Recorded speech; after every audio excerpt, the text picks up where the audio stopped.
Well, some videos ago I said I wasn't going to make any more videos about the house, but I lied to you. I lied to you because I didn't realise there'd be ongoing work. Even though we're now living in here, there's still things we need to do. The sort of things I'm doing are called snagging in the UK, which is the term used for sorting out all the little niggly things that aren't quite right after you've built a new house. Now, I can't remember if I've mentioned this before, but we did actually change this shower. It was a 3.8 kilowatt shower, and we found that it wasn't really operating very warm. So we bought the same shower, but at 4.5 kilowatts, and now it's actually fine.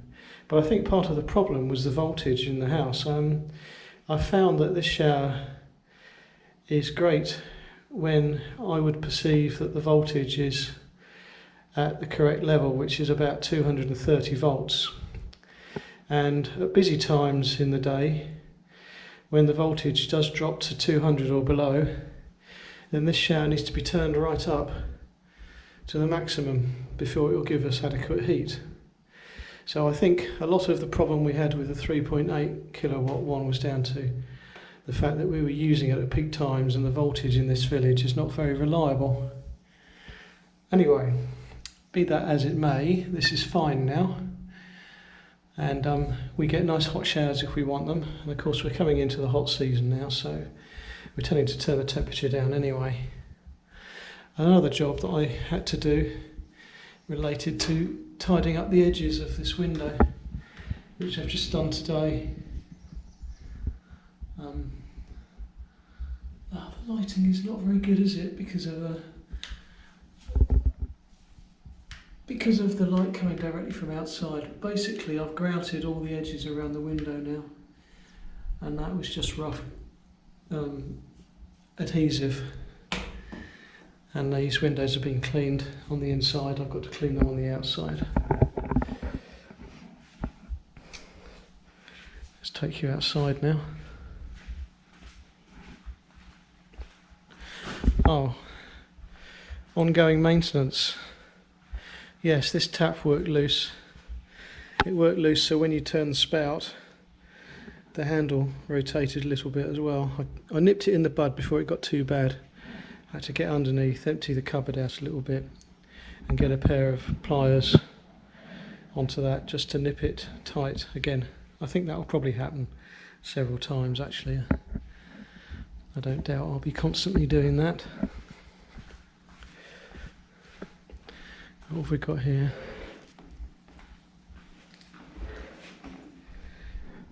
Yes, I told you about the door handles. They're permanently sorted now. One thing that was niggling me a little bit was that when they finished off the painting, they did the garage in rather a hurry, and whoever was doing it really only did one coat of each colour, and so I've done a second coat on this wall here now, just to give it a solid look and some more protection from the weather. So that's pretty much done.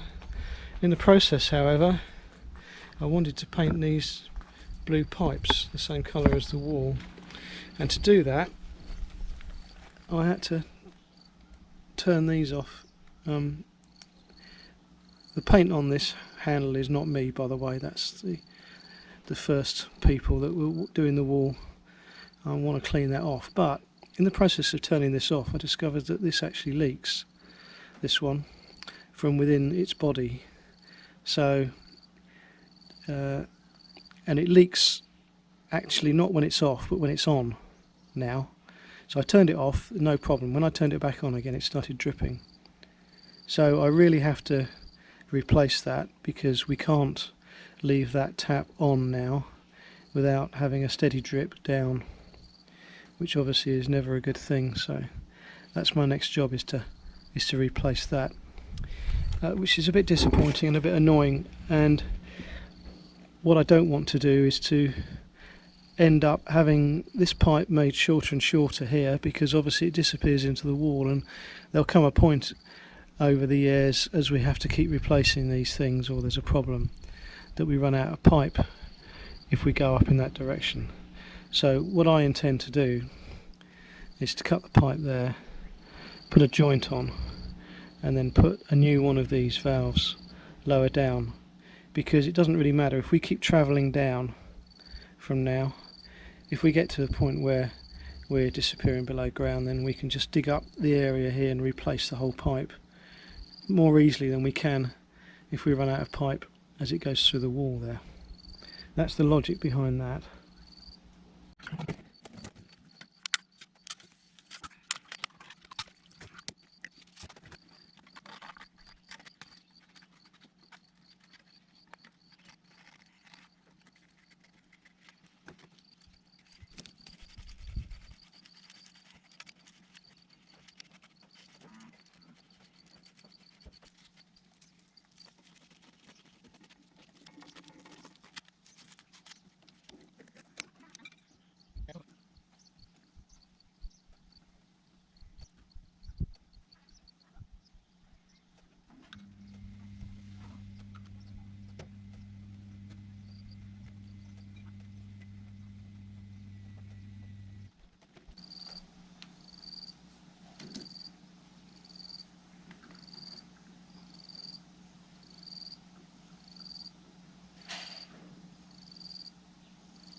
With these valves, you've got to be quite careful sticking them together, I think, because you don't want to get glue, loads of glue falling onto the inside of here and actually touching the mechanism, as it were, the shut-off mechanism. So I'm very cautious about gluing up these, and I tend to keep the valve at a downward angle away from the mechanism, so any excess glue will tend to run outwards.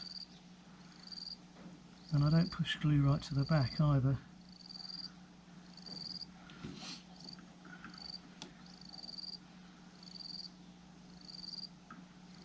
And then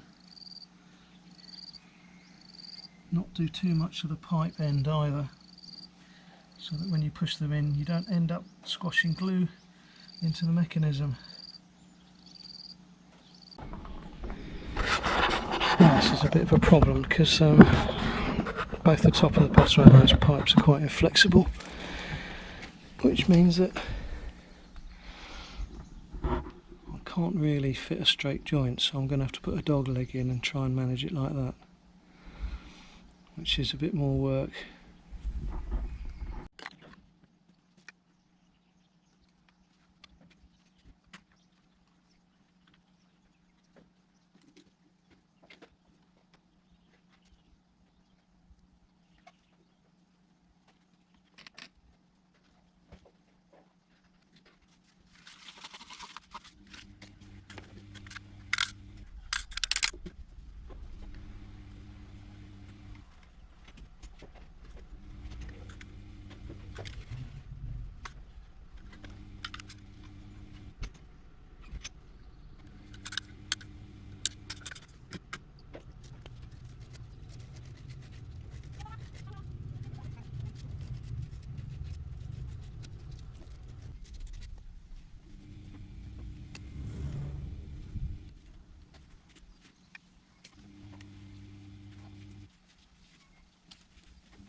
Well, this GoPro's on its last legs, frankly. I think it's the GoPro as much as the batteries as well, because this battery has got charge in it, but the GoPro turned itself off automatically, so you missed some of this, but And that's all to the good probably, because it was a bit boring. But thank you very much to the subscriber who suggested a dog leg when repairing the mains pipe outside. I've used the same principle for this, and it works very, very well, because the direct joint simply just wasn't going to work, because the pipes simply don't move. Because they're basically a very short length before they're fixed to another pipe or go through the wall. But the dog leg was very, very easy.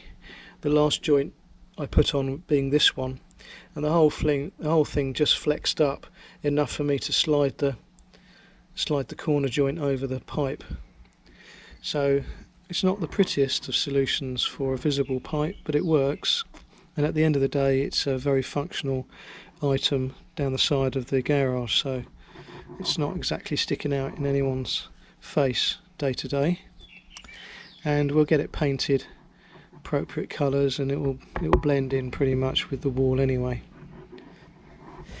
Yeah, that was a bit of a long job really. Luckily I've got lots of joints and things left over from the building, so in terms of materials it wasn't much of an issue, and I've got lots of little offcuts of pipes, so yeah, that was good. So that's another job done, an extra job that I hadn't put on my list.